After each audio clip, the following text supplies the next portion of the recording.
Welcome to the Dog Nerd Show, where we geek out over our best friends. I'm Megan. And I'm Michael, and this is a show about all things dog. Hey, everybody. We've got a great show today on canine nutrition. Absolutely. If you'll remember on our show about what we would do different, it was top of the list. So for both of us, yeah. So let's jump in and listen to Hannah Zulueta from dailydogfoodrecipes.com. So we are here with Hannah Zulueta, and Hannah is a jack of all trades. She does so much and all to do with dogs, right, Hannah? Absolutely. I tell my friends my life has gone to the dogs. I used to be in travel, but now it's just anything dog related. Well, we think that sounds pretty perfect. And, perfect since traveling is not as easy as it used to be. So that was a good transition for you. It was. I feel blessed. I felt bad for all my friends who had mandatory leave for a few months, but they're all back. And I think that travel is booming again. So I'm happy for my old friends. Good. Great. Well, I think I first found you through Maggie Loves Orbit, your dog Instagram page. And then, just how we connect and find other things. I know that you are the founder or co-founder of Pet Summit as well. I'm one of the co-founders. There's several of us. Awesome. And that was fantastic. So if anyone is looking to learn more about being in the pet world, that's a great place to start. But today we want to talk about cooking for your dog. And you've got dailydogfoodrecipes.com, Instagram, Daily Dog Food Recipes. And we personally went through issues with our own dogs with respect to health as they aged. And we were always, from an early stage, trying to find healthy kibble, the healthier options. But we've realized how important it is, as we've learned through ourselves as we've gotten older, that the food we eat is super important. So as our dogs' diets have changed, so have ours. So tell us what prompted you to get started on this path of canine nutrition. Well, thank you, Megan, so much for having me here. And I've just been so fascinated with food and dogs and nutrition for myself as well. And it was more recently my dogs having allergies, and I didn't want to go the Apoquel and Cytopoint route. So I thought, I even went on Instagram one year and I said, my New Year's resolution is to figure out these girls' rashes. And I just started going down the rabbit hole. And a few years later, here I am certified in nutrition and now helping others who have problems with their dogs. I specialize in helping those that have allergies as well. Wow. I can tell you from just when Finley, rest in peace, we lost him in October. So, but he had a tumor that was on his skin. So we had to seek a veterinary dermatologist for that. And I cannot tell you how many dogs came in there with allergies. Yeah. And, people telling me as we're waiting in the lobby, this dog is allergic to like 27 different things, including grass and, just all sorts of issues that I know are very expensive for their humans. So, I think people may be reluctant to look at something like diet, but in the long run, if it saves you money on all those vet visits, because I will tell you this, we've learned that specialty vets are like, just walking in the door is double the price of going to your regular vet. Yeah. So it really is important. And I think we see a lot more allergies, and, I guess that's a debate for another day as to why there are so many. But so with your cooking for your dogs, did that get rid of all of their allergies altogether? It did to a certain extent. And so a holistic vet had gotten me on the path. And actually, I was coming from raw, of all things. And something still wasn't right. I wasn't doing it properly. There was a few nutrients that I was missing. And so when I went to go see her, she put us on detox. And then she said, why don't you try cooking? So I thought, okay, well, you're the expert, so let me do that. And through the years, they did get better, immediately better within 60 days. Wow. Your dog's skin regenerates every 22 days. So in under a month, you're going to start to see improvements if you're trending in the right direction. It doesn't happen overnight, but I would always see a tinge of the pink, a tinge of the rash. The yeast would come back as if to taunt me, as if to say, it's not clearly gone yet. So I thought one night I stayed up till like 3 a.m. down another rabbit hole. And I said, I'm going to try, now that I know what I'm doing, I'm going to try raw one more time. So I went back to raw and I went the formulation route, which is measuring everything and making sure that it had all the nutrients that they needed. And now they're so much better. I mean, I look at them daily and I go, oh my gosh, your coat is softer. Even my significant other will say, gosh, did you just give him a bath? And in my head, I'm like, nope. They're soft and silky, and the body wants to be healthy. And it's just our job to figure out how to get them back to that state of health. So, and I'm sure there is a formula, but is there a formula for, figuring out the macros? Okay. So, this dog weighs this much, or it's this breed of dog. How much does your regular pet parent have to know, hey, I got to figure all these macros out, or is that set up in your recipes online too? Yeah, so I do that for myself, for my own dogs and for my clients. Before I got into formulation and utilizing software, I was pretty darn close. And this is without using any program or anything, it was pretty close because it was also trying to figure out which philosophy worked best for my dogs. Right. Because different dogs are going to need, they're even in the raw or home cooked, there's all these different modalities. People will say include veg, some will say don't include veg, some will say you can use calcium supplements, and some will say no, you have to feed bone. So I just had to dial in what worked. And the one thing it's not difficult, but it does require, I remember someone wrote, and I never forgot it, you have to have a very keen sense of observation. So when you try something with your dogs, you have to go, when I did X, what happened or what stopped happening? And then you go, okay, that worked. We're going to continue that. Or that didn't work. We're not going to continue that. Right. And then once you figure it out, you're kind of good to go, right? You're on the path. Yeah. And on my website, I write about the different diets that you can follow. There's barf, there's ancestral, there's prey model raw. This is on the raw. And home cooked is very, very similar. It's actually, I remember when I was home cooking for years, and all my raw feeding friends would say, the only difference is you're applying temperature and I'm not. Yeah.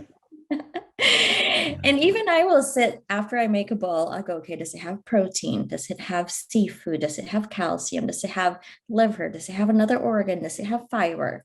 And once you realize what all the components are, it's not difficult. It's like, I know when I'm going to make my Asian dish that it requires certain ingredients. When my boyfriend gets into the kitchen and he's from Minnesota, he has a different way of putting a meal together. Right. So I think the one thing that I'm always trying to figure out, why do people not make food for their dogs? And one of them is, I think we're not used to being in the kitchen and trying things. And if you think about your very first meal, when you were on your own, it was probably a pizza or top ramen. Yeah. Spaghetti. Yeah, spaghetti. And so we all start in these, small little spots where you don't know all the answers yet, but you, lo and behold, have either managed to grow other humans.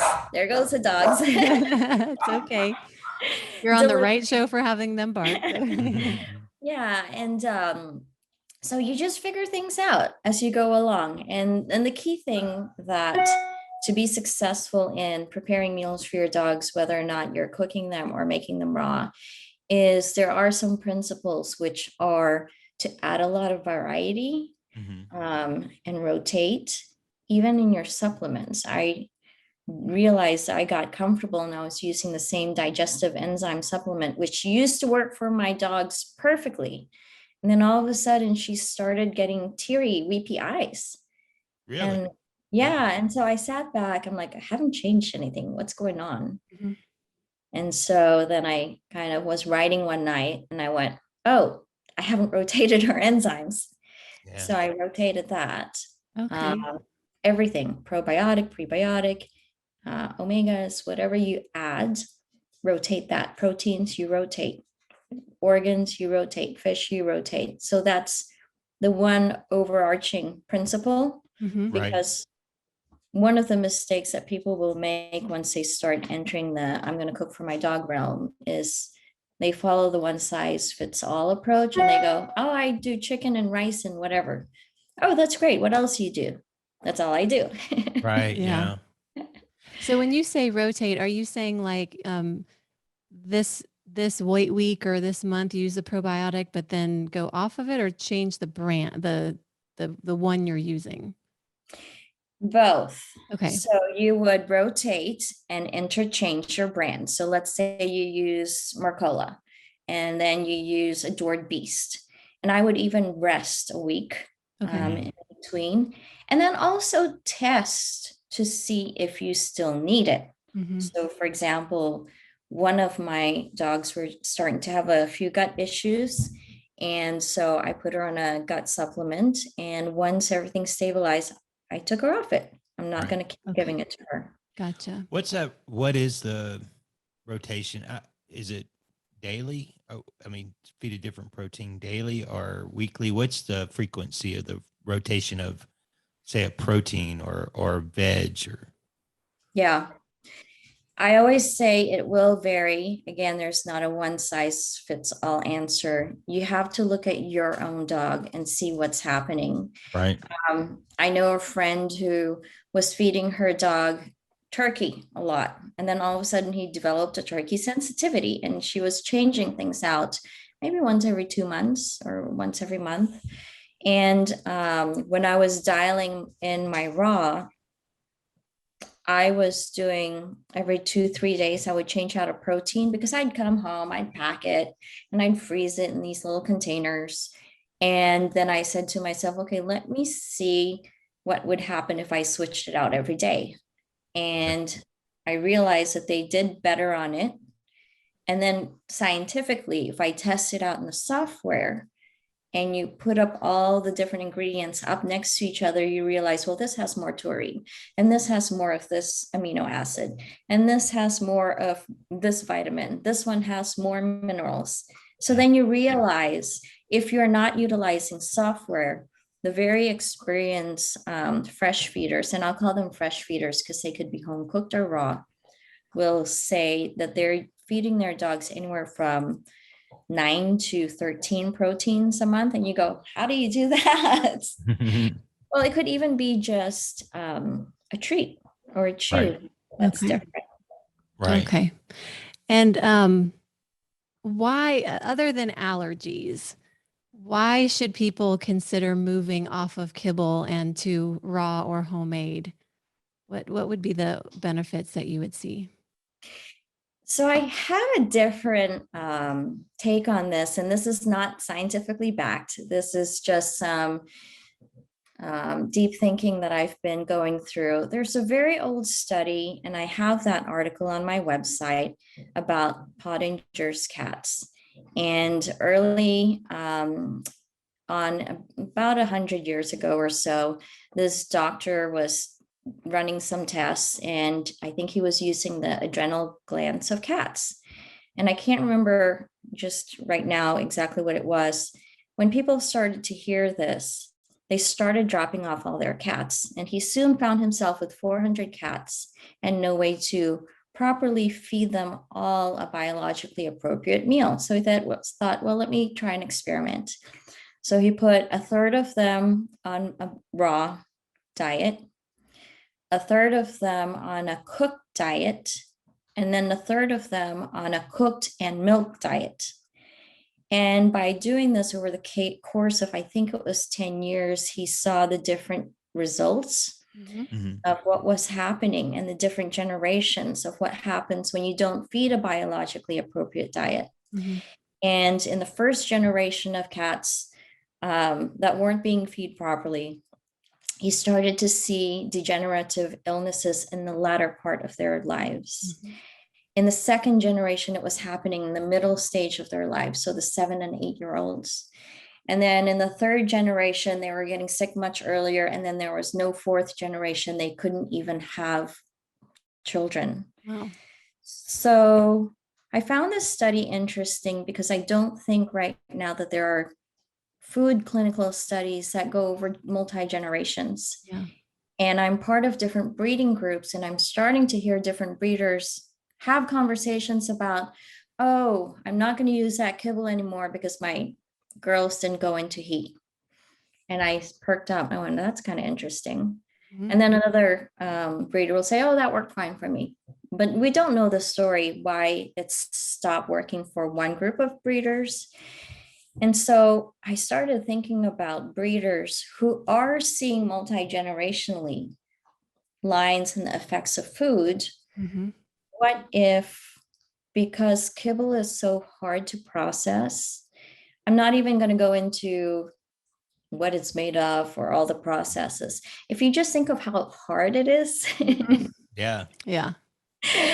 that's it. I mean, it's so difficult for your dog to process that. And, I remember recently my boyfriend and I, we were at REI and we bought some bar. We got in the car because we were still wanting to do errands and I didn't want to stop for lunch. So I ate the bar. And even though it had all these packaging and it looked very natural, I'm like, oh, it's made by Kellogg. Yep. It's chocolate stuff. And you just don't feel good. But then when you eat something that's nutritious for you, and it doesn't even have to be nutritious for all humans, because I know that there's also the ancestral, they say what you grew up with, like there's certain foods cooked a certain way that I feel so good eating. And my boyfriend who comes from a different culture, he prefers different food and we just figure out where to meet in the middle. So if someone were to ask me, a friend were to ask me, why should I feed my dog something other than kibble? It's to give their internal organs a rest. It's to give them food that is more bioavailable. And that means that when they eat it, they're going to consume all of it and all the nutrients that it has to offer. And I would just start off there because we all start somewhere. It's like when I started making top ramen and I would add some vegetables to my soup. I went, oh, I'm a chef. Exactly. Yeah. I think, personally, we've seen a difference when not feeding kibble, and we did try raw, and we had one bad experience where we got a bad batch and that made him go never again because it was a trip to the vet's office. But I think that was due to what we got. Well, I have a question. So, there's been studies with humans, which I have way more experience with that side of it. But, so there's people, the Inuit Indians in the northern, Alaska area and then the northern territories of Canada. Their diet consists primarily of fish and fat. Yeah. Very little vegetable. And they tend to be relatively healthy. Yes. So I asked that question. I'm asking the question now. So what breeds do you see do really well with raw, don't do so great with raw, or maybe we should just cook for them? And then also, I guess the second question would be, what are there certain breeds that require different nutrition based on where they are from and how they've been bred over the years. Yes. So the Alaskan breeds of Huskies, they require certain nutrients. And I don't have it right in front of me, but a lot of care and attention to be paid to zinc and making sure that they're getting what they need. There are dogs like Shivas that cannot have garlic, and that's a huge ingredient and component of a home cooked or a raw fed dog's diet. Mhm.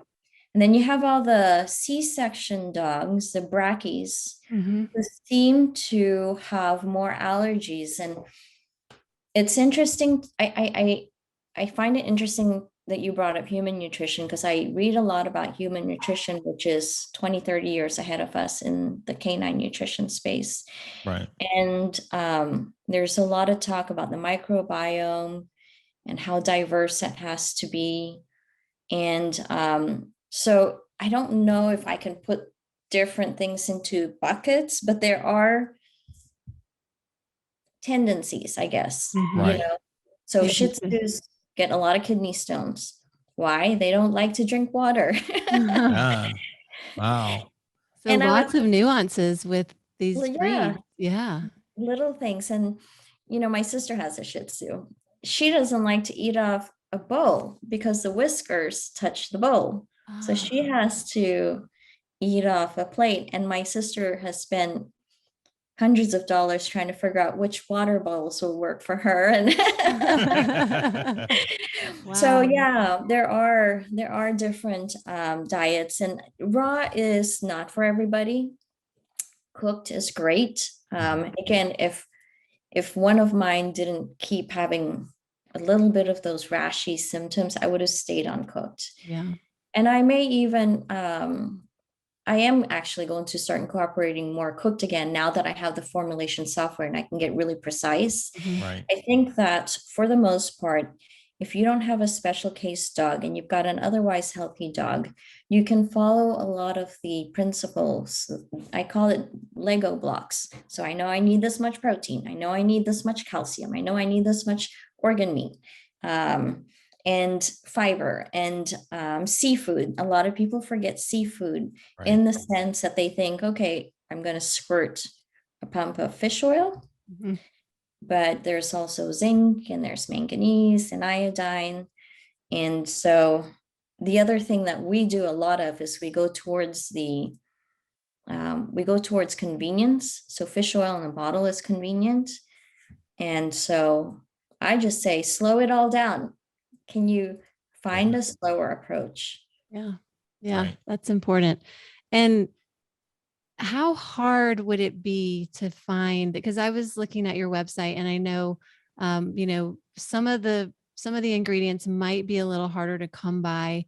And if you're not in a major metropolitan area where you don't have like maybe the Asian market where you can get, a lot of really interesting foods, how hard is it to start with this? And do you have to have some of that stuff to do this and do it, still give your dog the nutrition that they need? I don't believe that it's difficult.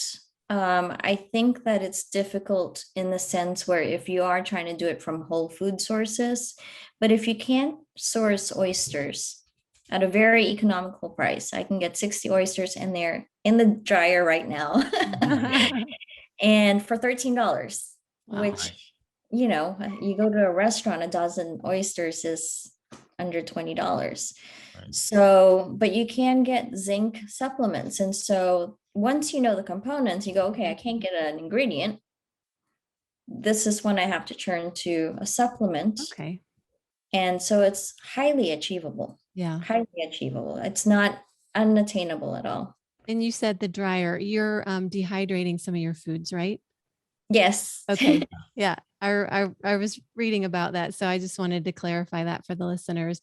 Do you think having a food dehydrator is something that helps make this an easier process for you? It does for storage. So, for example, I didn't go the big, huge freezer route. Yeah. This was actually a mistake. So I cooked for 3 years, and we used to share the freezer, and my boyfriend would try to figure out which was our stuff and which was the dog's. So then when I started going raw, I thought, okay, well, I need to get a freezer. And we went to Home Depot and we looked at it and we're like, I've got to put that in the car. So I went on Amazon and I'm like, oh, they deliver. Okay, I'm going to get this freezer. And I ended up buying the smaller one, which is about the same width as a washing machine. Right. So I don't like to stock all the stuff in the freezer. I like to have it accessible so I can dry 120 pieces of oyster, 2 bags, and then it's all dried, and then have it in a little glass container. Whenever I need it, I just pick it out. So it's more for now trying to make things easy for me when it comes to meal prep. You don't have to have a freezer. You don't have to have a dehydrator. It just makes things a little bit easier. Yeah.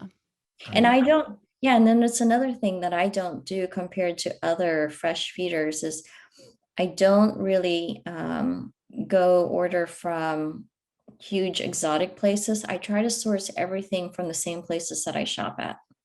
Yeah, that makes sense, so that you're not running all over the place, spending a lot of time. Yeah, because you don't want it to be a time suck at, where I'm at Whole Foods, but now I got to go to this place. Yeah. Right. Makes sense.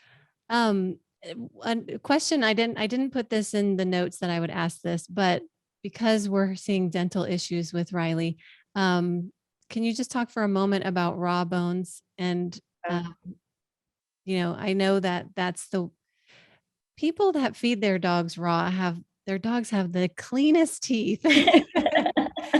Unlike, dogs like ours that have, grown up eating a lot of kibble. So, are raw bones the best thing for helping with that? Yeah, and that's one thing that there's a vet. His name is Dr. Connor Brady, and his book is Feeding Dogs. If there's one book to recommend, that would be the first one. The second one would be the Forever Dog book. And you cannot get away from feeding bones. Dr. Ian Billinghurst, he was one of the first in Australia, and Dr. Tom Lonsdale. I kind of went full circle and tried a lot of different things and went back to the simplicity of giving your dog a raw bone. And a lot of it is having the confidence and faith that they're going to tackle this bone appropriately. I'm very nervous because one of mine is a snarfer.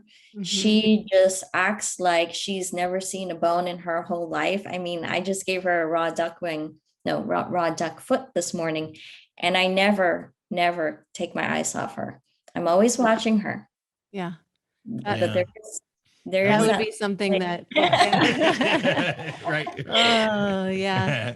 But to get around that, if you have the ability to source it, is just to buy big bones. So I will get a really big bone, like a lamb shank, and I'm constantly watching our local Sprouts when they go on sale. So when I see it on sale for $5, I grab it.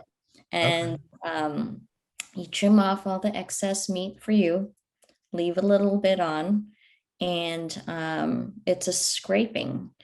But it's also the tearing of the flesh, which flosses in between their teeth. Yeah. So it's multi-purpose. And I guarantee you, so here's where I do spend a little bit more for better meat, because I don't want to buy bad meat and then end up at the vet. Yeah.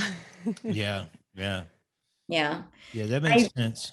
Yeah, and I don't even buy commercial raw grinds, nothing against them, but I want to see it for my own eyes. I want to touch it. I want to smell it. I want to feel it. Right. It's not slimy. If they're going to get sick, they're going to get sick in the first 12 hours. So if you can spend on a little bit more quality meat, especially if you are kibble feeding and you do want to give a bone for dental benefits, you can just spend a little bit more and just consider it their toothbrush, or you can partner with different companies and sign up for boxes where you get chews delivered. I do that too. But nothing replaces a bone. A bone has all the minerals and vitamins that they're not going to get from a bully stick. Yeah. Right. Yeah. Right. So, best way to get started, other than going to your website, which is dailydogfoodrecipes.com. What would it be a good way to just start supplementing things, to try out, if you don't, just want to dip your toe in or whatever, just to supplement, maybe give them a raw bone and see how it does. What would you say would be a good way to start? For a chew, yeah, try a lamb shank, try a beef rib. Right. When next time you grill a rib, take off one for Riley, that's his, Okay. and put a towel down. And that's on the chew side. On the food side, I do have a page dedicated to kibble topping. And it's starting off with protein, because the other thing about the cooking process for kibble, I like to use Elon Musk. Remember when he had that huge flamethrower? Yeah. Yeah. Yeah. Yeah. So Yeah. imagine putting a roast on your barbecue, and then Elon Musk comes out with his flamethrower and he goes, and he cooks it at 220 degrees for 2 hours, and what's left. And you think about the protein that's left over, and you go, okay, how much nutrition is left on that? And we've all left meat on the grill and seen what happens to it. And in the kibble cooking process, they have these vitamin packs to add back all the nutrients. And so it checks all the boxes. But if you want to make your dog's Riley's meal better, just start off by adding protein. Okay. And it's an egg, scrambled egg 3 times a week. Yeah. Fish. You're cooking chicken, slice off some, cook it, sear it lightly, and add it to his bowl and start sharing meals. And I say, start off there and see how that works. Cool.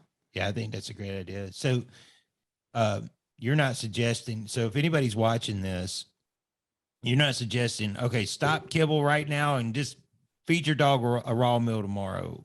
No. Okay. Not Probably at not all.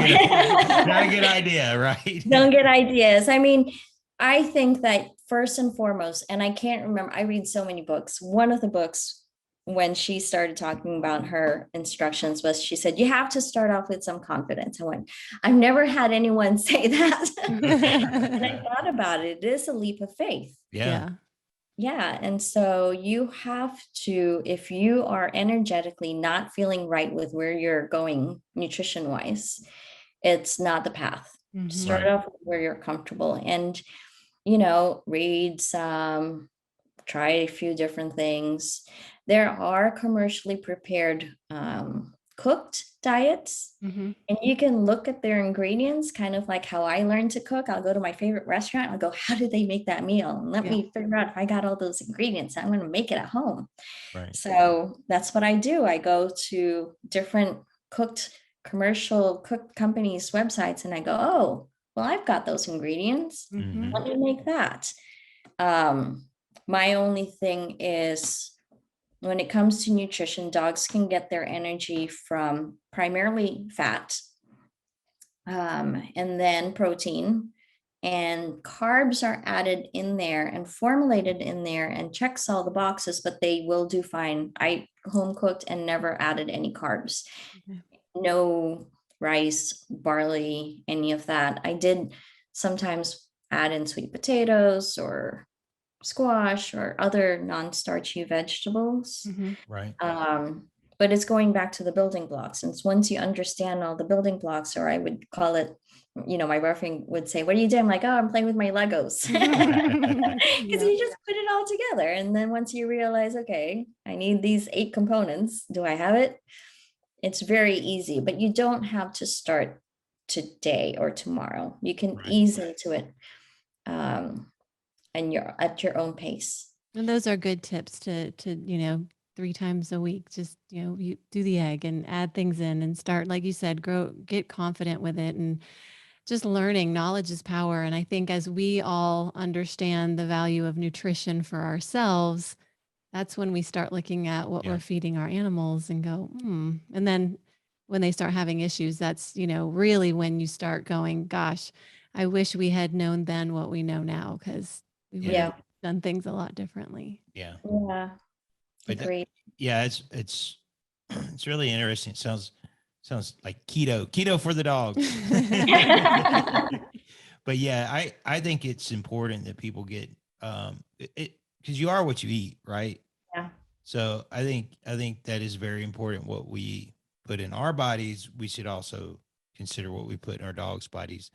And a lot of times people feed kibble too because they've been conditioned to, Right. and it's easy. It's easy. You Yeah. know, It is easy. I mean, it is now a society of Amazon Prime. We get everything 2 days. And now I saw if you pay a little bit more, you can have it arrive tomorrow. yeah. So everything is built around convenience. And I think we're maybe in the same age section. Well, you guys are. You guys are. I grew up in a time where we never even went to the restaurant and nothing came out of a package. Everything came from meat and vegetables, and everything was made at home. And it wasn't until we lived in Papua New Guinea. So that also was, we didn't have a lot of convenience, Yeah. convenient things. And so when we came to the US, I mean, I remember seeing a microwave, and to heat the rice, I put even the rice container in there, and you learn that you can't put metal in the microwave. So things like that. I think that we just have to slow down. And, there's a lot of pleasure in making food, not only for yourself. When you're in the kitchen, the dogs know. Yeah, they do. Yeah, absolutely. I have a shoe shaft every time I'm cooking. So. I Yeah. just gave Riley some broccoli today because it's her birthday, and she's Oh, getting, happy birthday, Riley. yeah, so she's getting special treatment, and border terriers just love broccoli. I don't know what it is, but it's raw broccoli, and she was just scarfing that down. So it was like, okay, I know we need to do better. So, Yeah.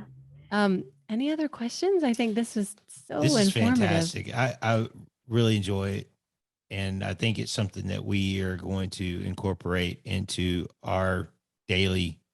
And the thing I like the most about it is I didn't think about it, but rotating the proteins, rotating the vegetables, because one of the things that I thought was super interesting is like, okay, well, this protein gives you this amount of nutrients, and this one gives you this amount of nutrients, which is totally different.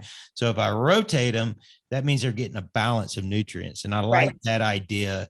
And it also gives them a variety, if you will, of foods. So very, very informative and eye-opening for me. Yeah, for sure. And, I just, in thinking about that with kibble, if you're giving them the same kibble all the time too, they're getting the same protein in that. So they're. Yeah. Oh yeah. I was going to say, when you feed kibble, rotate the proteins, rotate the brands, and buy small. Don't buy big. We have become this, buy everything big, have it all instantly arrive. So buy the smallest bag, because then you're going to be forced to rotate more frequently. And, have a variety of different brands that you like that work well for Riley, and do that. And when you are adding more fresh food, if it is protein or fish, that's my next one after protein, start incorporating fish. If you're going to have some salmon, if you're going to have some halibut, if you're going to have some cod, and how much does Riley weigh? She's like 15, 16 pounds. Yeah. So to give you an idea of how much fish that my girls need, or a 20-pound dog, I like to use some because it's a nice even number. It's 0.4 ounces per meal, which is the size of a tablespoon. Okay. Yeah. So even if you go out to a restaurant, put it in your mouth, lick all the salt off. I need a doggy bag for this. Like, really? Okay. Yeah. And so it's these small little changes that make such a huge difference. And it doesn't require the wonderful thing is the smaller your dog is, the easier it is. Yes, absolutely, for sure. Absolutely. Absolutely. Yeah. Well, this has been so wonderful. We could probably talk to you for hours. So thank you for taking your time. And please let us know everywhere we can find you online so that our listeners and viewers can go out and do their own research. Yeah, I am at dailydogfoodrecipes.com and also an Instagram. And then my own dogs, Maggie loves Orbit, and then a website for them because I'm just as crazy about Boston Terriers as I am about food. Oh, and the Pet Summit. Yeah. That is in collaboration with some other creators. It was a concept where we wanted to share how to be a storyteller in this day and age, because when we first started, we figured it out ourselves, but we thought our way of giving back would be to teach that. And each year it goes to 4 different rescues. So that's a very special passion project and our way of giving back. That's awesome. That's wonderful. Thank you so much, Hannah. We really appreciate it. And we just look forward to going on this adventure. So I might be reaching out. Always send me a DM. Awesome. Thank you so much. Thank you. Wow, that was such an informative and inspiring episode. I feel more confident just having talked to Hannah about this. I do too.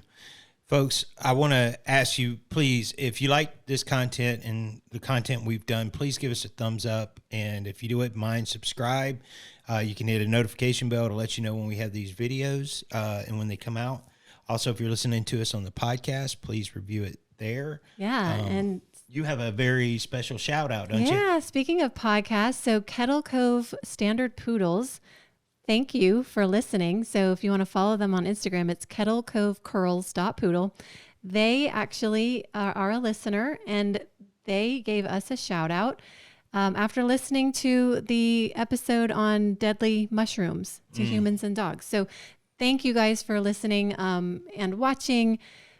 Those kind of topics like the deadly mushrooms are very important to share. So please do share. And we love all of y'all. We really cherish your comments, your feedback, and we consider you part of our family. In fact, I don't even know if you know this, but when I do my gratitude in the morning, when I journal, I am grateful for all of our supporters and listeners and viewers. So you guys get noted in my daily gratitude journal. So well, tell everybody where they can find us. Yeah, dognerdshow.com, everywhere online at dognerdshow. If you'd like to drop us a line, dognerdshow@gmail.com, and we'd love to interview you about your breed. So we can do it via Zoom. We'd love to chat. Absolutely. Well, folks, thank you again for tuning in. We appreciate you and can't wait to see you. Until next time. Bye.